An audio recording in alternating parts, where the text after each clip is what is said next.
Hey, it's Jennifer from Belladonna's Botanicals, and this is a video I want to talk about when spiritual gatekeeping is absolutely necessary, because sometimes it is, and I'm going to give you some examples as to why. Now, I'm not going to tell you, oh, you can't do this or you can't do that, or whatnot, but I will give you guidance because some of these things are actually are hard boundaries and safety measures because you don't want to just go popping in willy-nilly doing things and end up falling on your face. That's why sometimes people have bad experiences because they jump in feet first and head first at the same time and get messed up. Seen it happen, done it a few times myself. So live and learn.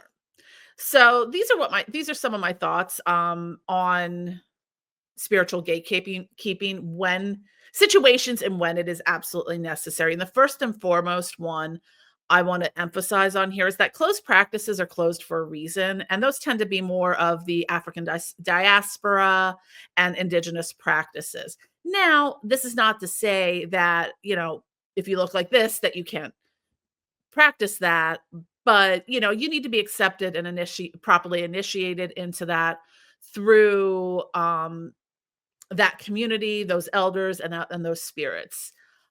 Do not dabble and make excuses otherwise, because I see a lot of people doing that. Now, like I said, if you're properly initiated and accepted, great. That's no problem. Now, this is not gatekeeping. This is a boundary. And people are allowed to have boundaries around their spiritual practices. And for very good reasons, these particular ones do. So I know there's a lot of interest and there's often pop cultural media references to these things. Like you'll see Papa Legba in the Coven, what was that show? American Horror Stories or Good Omens and things like that. Just because that is kind of showing it in a Hollywood aspect doesn't mean it's just open for everyone to work with. Now, some people do kind of do things. I'm not going to besmirch their practices. It's not my area to judge. I'm just out here saying that, or maybe it wasn't Papa. I think it was Baron Samedi and Maman Brigitte in Good Omens. I watched the first season. I don't know if I remember the whole thing. So anyways, this isn't gatekeeping, it's a boundary, and we have to respect each other's boundaries. Because I know when I place a boundary and someone just keeps steamrolling over it, it gets old fast. So I'm one for respecting boundaries. And if someone says, "Hey, no, not for you," please just respect that. It's not you don't need to be arguing about it or, well, I think I should. Some of that is kind of getting over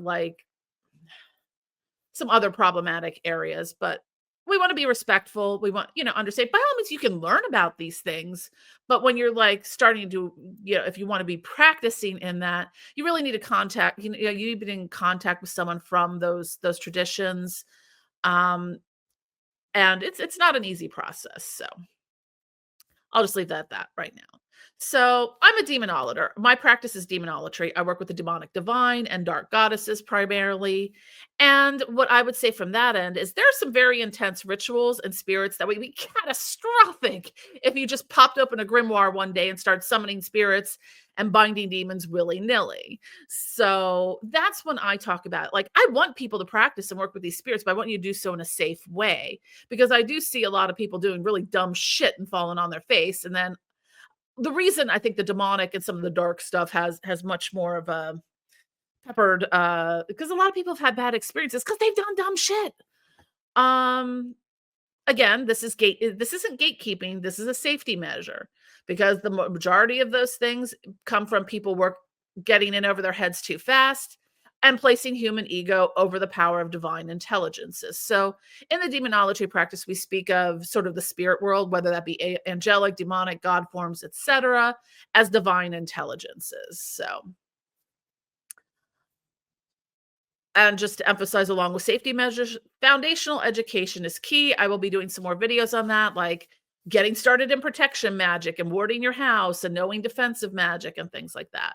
So the next thing I'd like to point out, and again, this isn't necessarily a gatekeeping aspect. It's a, just we want to give you a heads up. Some of these spirits put you through a trial by fire. You're gonna run the gauntlet. We always kind of joke that Lilith's running us through the spiritual meat grinder again.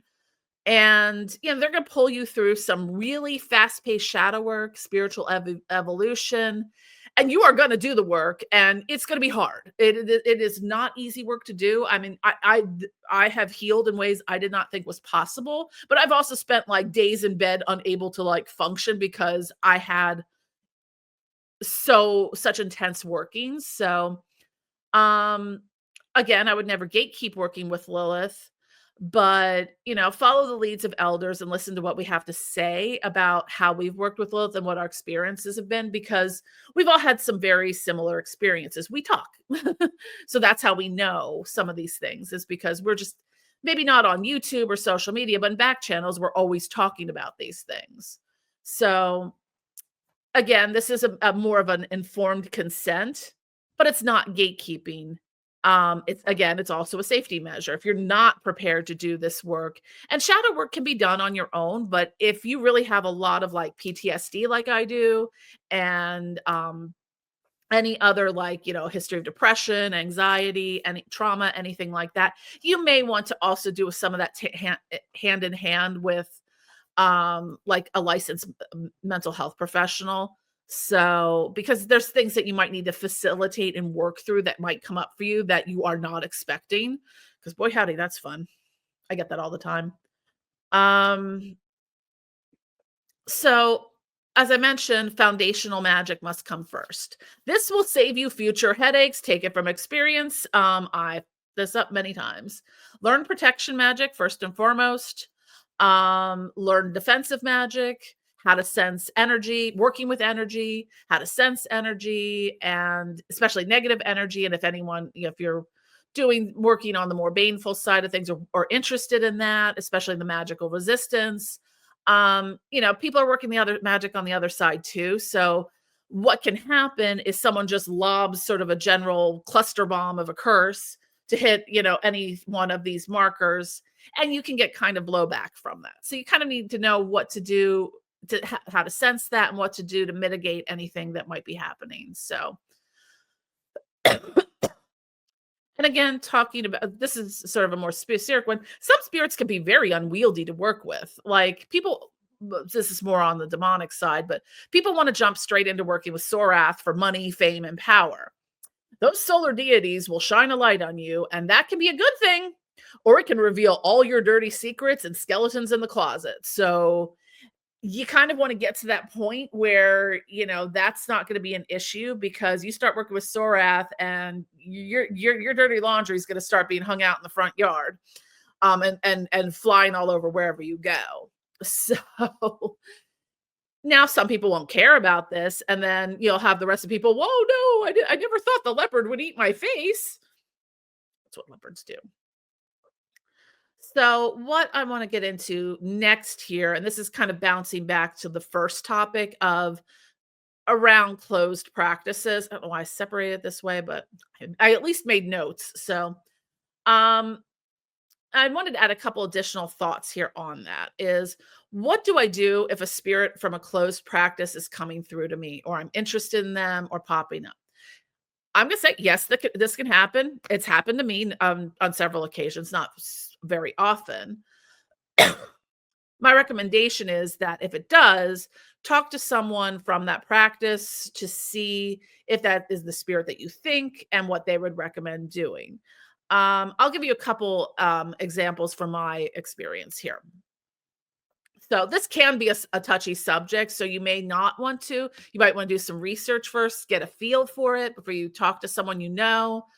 Because I've encountered this over the years. So several years ago, and the things I talked to a friend of mine who is initiated in the ATRs about this. I was like, hey, this thing happened like several years ago. I've never really talked about it because I don't know. I still don't really know what it was, but I explained this whole. It was like it was sort of like a dream world. It was this like initiation, um, through Papa Legba. Now, what was fascinating about it was it wasn't the pop cultural Papa Legba that you see on like American Horror Story. or things like that, like with the top hat and all of that. It was more of his traditional, the older man with the corn cob pipe and like the white linen outfit and a little cap. And something I think he was barefoot and stuff, but the whole process he had done for me in this thing. And I explained it all to her, and she was like, "Well, it's not common, but there are spirits that do direct spirit initiations, and Papa Legba is one of them."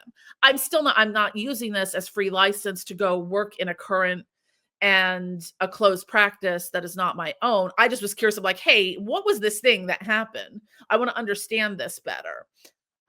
So that's kind of one example of how I approached having a spirit come to me that was not of my own. Now, I have had other spirits from other pantheons appear. Most are less concerned with human things than we are.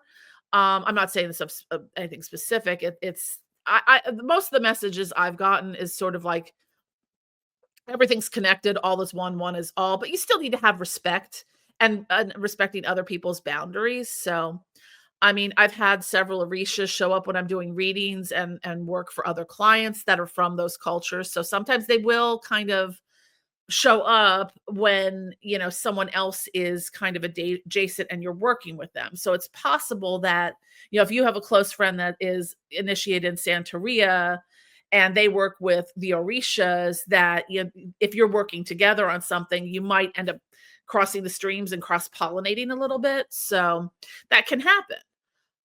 Most recently, I just was thought this because I was reading the Encyclopedia of Spirits from Judika Illis, and like Urzuli Dantor kept coming up in that.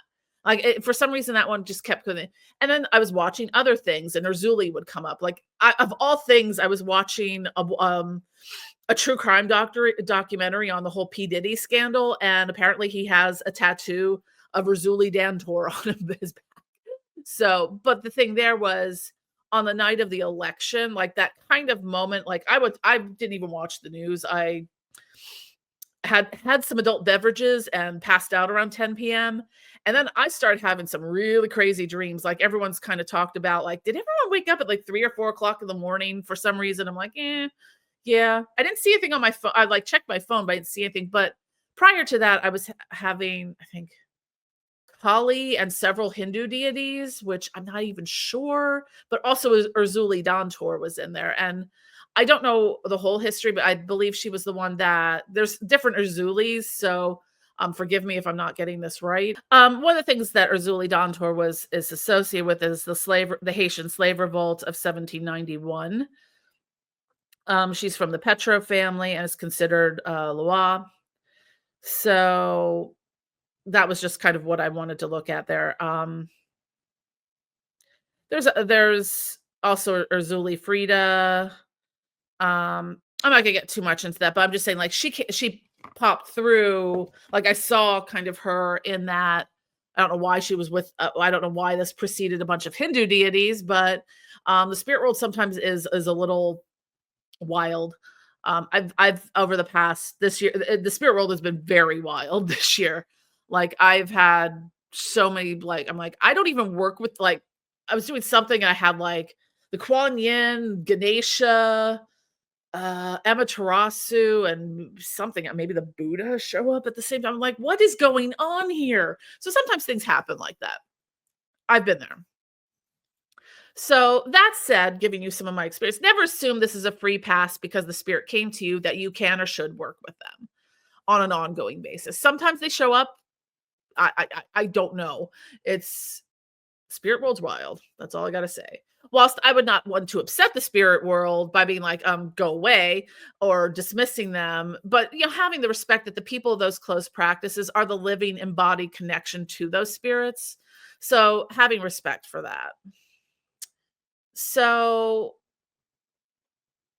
the other thing I want to go into talk about a little bit is how I approach this as far as things that have to do with my business, Belladonna's Botanicals, because I offer a lot of custom any like custom oils and things like that. And a lot of times people order things for deities. What I do when someone requested something out of my purview that I'm unaware of, I'm not going to assume that they don't know what they're doing, or or just fucking around and finding out. I approach it with respect. If there's something I need to make or acquire, I will ask someone, in that tradition for guidance.